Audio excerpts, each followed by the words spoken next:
Que aflição daquele primeiro pai ali, né? Desesperado para o filho voltar logo a respirar. Deus me livre, vocês viram aí que foram pelo menos 3 casos de bebês que engasgaram no fim de semana. E a gente quer fazer um alerta importante sobre a manobra recomendada para desengasgar as crianças. Quem vai ensinar para a gente é o repórter Eduardo Marins. Na verdade, ele está com a ajuda do Corpo de Bombeiros ali, porque não dá para fazer de qualquer jeito. Tem um movimento corretinho ali para conseguir desengasgar a criança. Não é isso, Edu? Com você de novo.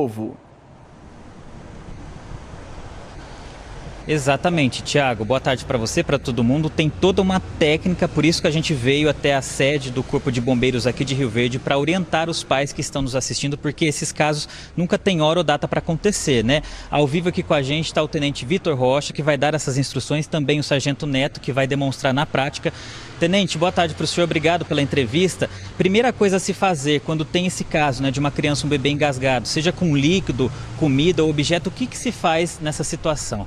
Boa tarde, Eduardo. Então, nessas situações, a gente primeiro vai fazer uma inspeção visual na boca da criança. É importante não fazer essa exploração digital às cegas, a fim de não piorar a situação dela, né? Empurrar o corpo estranho para um lugar mais profundo ali da garganta dessa criança.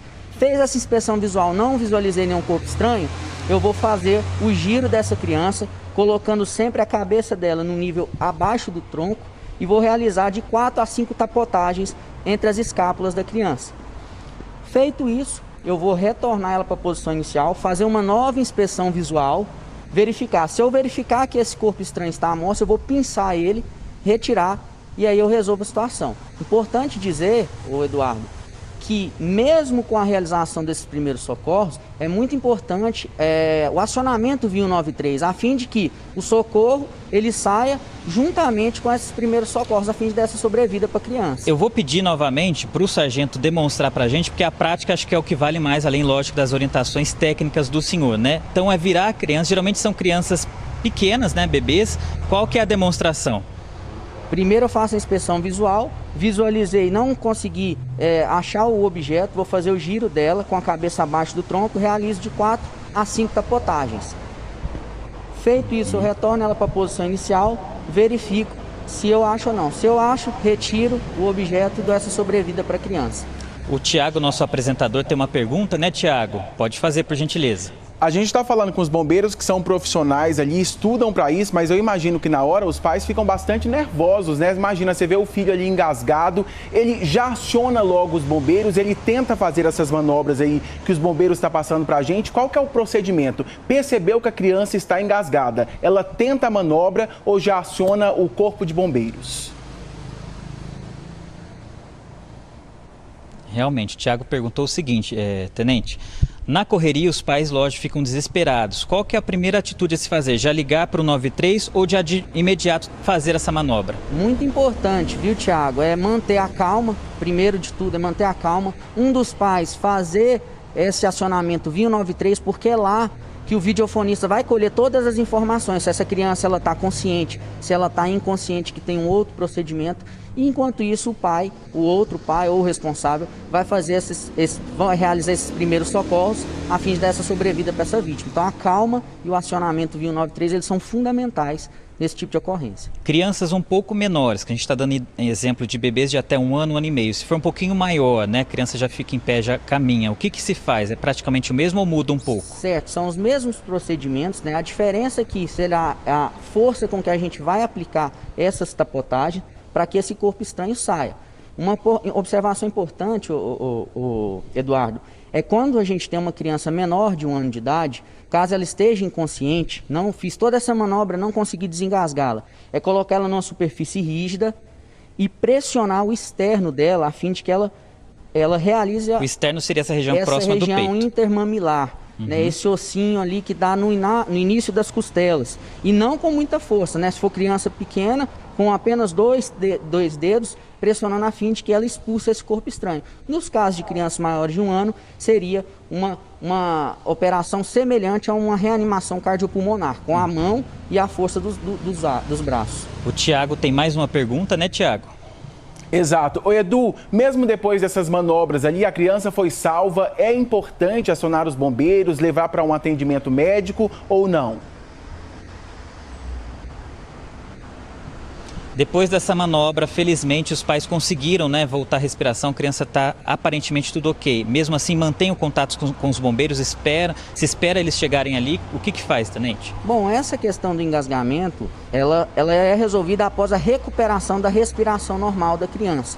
Então, se essa criança voltou a respirar normalmente, ali a gente entende que acabou todo o perigo, né? Então, enquanto ela estiver sem respirar, demonstrando sinais ali de roxidão, né, os lábiozinhos roxos, isso indica que essa criança ainda está com a via aérea obstruída e é de fundamental importância, que não conseguindo sucesso nos primeiros momentos, é que a gente realize o transporte o mais rápido possível dessa criança para a unidade de saúde.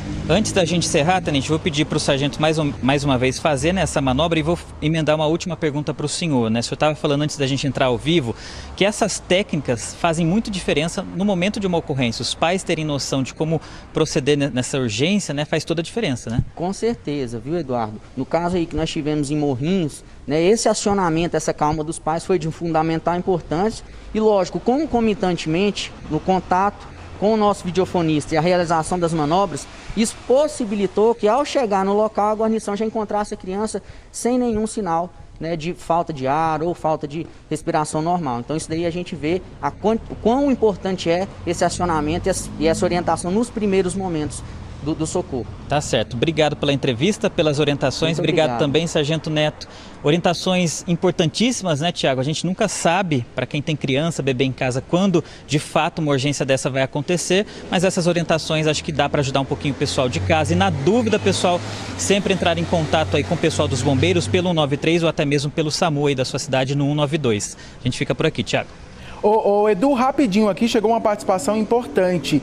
E quando for um adulto, quando se tratar de um adulto engasgado ou um idoso, eu imagino que as manobras sejam diferentes. Ou é a mesma coisa? Você pode ajudar a gente? Com certeza. Vamos tirar uma dúvida então, tenente, que chegou agora lá no estúdio pelo WhatsApp do jornal, né? Se for um adulto ou então um idoso, né? Dá para dar um exemplo ou então pelo menos explicar como se proceder nessa situação? Com certeza, né? Nós temos aí casos de adulto. Eu vou pedir um minutinho para você segurar a criança, Eduardo, enquanto então eu demonstro aqui com o Sargento Neto. Primeiro de tudo, pessoal, é realizar as tapotagens da mesma maneira. Você vai posicionar a vítima lateralizada, né? Com uma das mãos você vai segurar aqui o abdômen dela e realizar as tapotagens, né? Da mesma maneira, sempre lembrando de bater de baixo para cima na tentativa de expelir esse objeto, esse corpo estranho. Não obtendo sucesso, a gente vai fazer o seguinte: posicionar as mãos no abdômen da vítima, aqui na boca do estômago, né, que a gente costuma falar, e com as duas mãos, vou pedir aqui, Eduardo, por gentileza, com as duas mãos, vem pra cá, você vai fazer uma manobra e vai fazer uma posição semelhante ao J. Você faz uma manobra semelhante a um J na tentativa de expulsar esse corpo estranho. Isso é um caso para adultos, idosos, né? Sempre que a gente encontra um objeto obstruindo as vias aéreas em uma pessoa consciente, é dessa maneira. A pessoa está inconsciente, um adulto ou um idoso inconsciente, a gente vai proceder com uma manobra semelhante à da criança, deitar numa superfície rígida e realizar as compressões torácicas a fim de que essa vítima expulse esse corpo estranho. Tá certo. Obrigado pela ajuda, pelas orientações aí para bebês, crianças um pouco maiores e até mesmo para os adultos e idosos, como foi a dúvida aí desse nosso telespectador, né, Tiago? Eu volto com você. É isso. Ô, Edu, fala o nome dos bombeiros ali, tão gentis com a gente, né? São didáticos para explicar. Qual é o nome dos dois?